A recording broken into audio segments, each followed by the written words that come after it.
Hello, everyone. Welcome back. Here begins the second part of the interview. How are you? Hello, I'm good.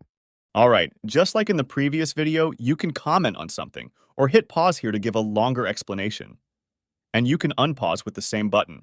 We had left off with the first test not working.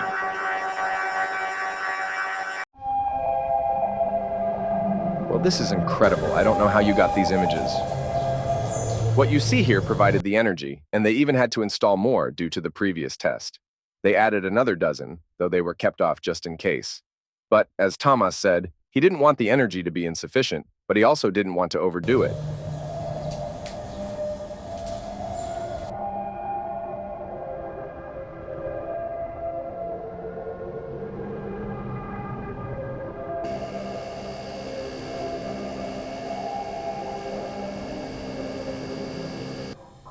"1989? I'm not sure if the date was accurate. I always had doubts about that. Based on the reports I read, I don't think so. I guess they didn't bother to set the camera date properly.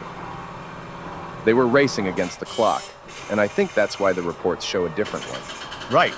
I imagine if they didn't assign someone for that, it slipped through, right? Why weren't you working with them? Not at that time, but later I did. I'd get updates on everything when he came back home.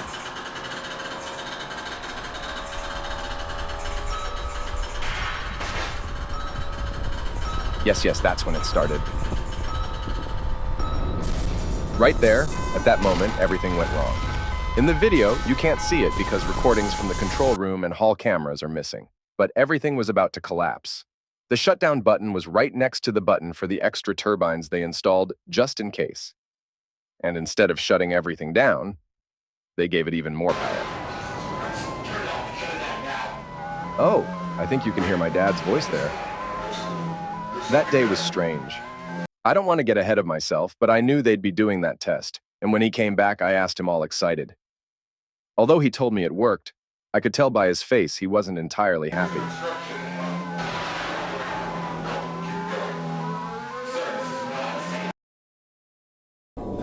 Yes, that day, Tomas and Turner didn't leave Control Room 2, as it was completely destroyed. One thing I remember is that Thomas had promised my dad he'd tell him everything, absolutely everything about that place. Something that confirmed our suspicions, but also left us with more questions. But then this happened. This created problems for my dad, as he was pushed out of the project. Anyway, as he understood it, it was the perfect excuse to push him aside and take full control. But that wouldn't last long. Well, it's amazing what you're telling us. I almost don't want to interrupt you. Go on. My dad took this very hard. He almost passively allowed it all to happen, to be pushed aside. But then, when we brought the things home, as if he knew, Thomas had left 2 boxes among my dad's belongings.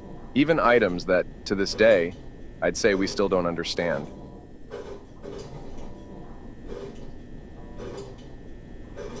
All right, folks. This is the end of the second part of the interview.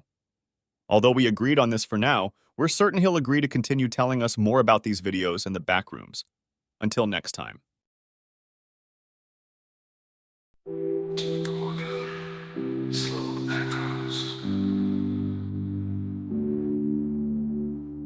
Endless halls, walls that stare, silent voices and empty air. I turn around, no way to go.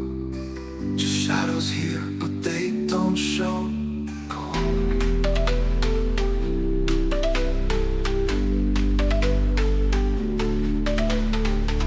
Corners twist and paths repeat. Every turn feels incomplete. Time is fading, day won't break. Stuck in echoes I can't shake. Walking melody, low and haunting.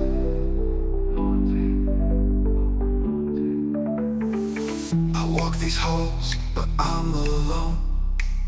Walls so empty, cold as stone. Lights flicker, then fade to black. Steps go forward, but lead me back.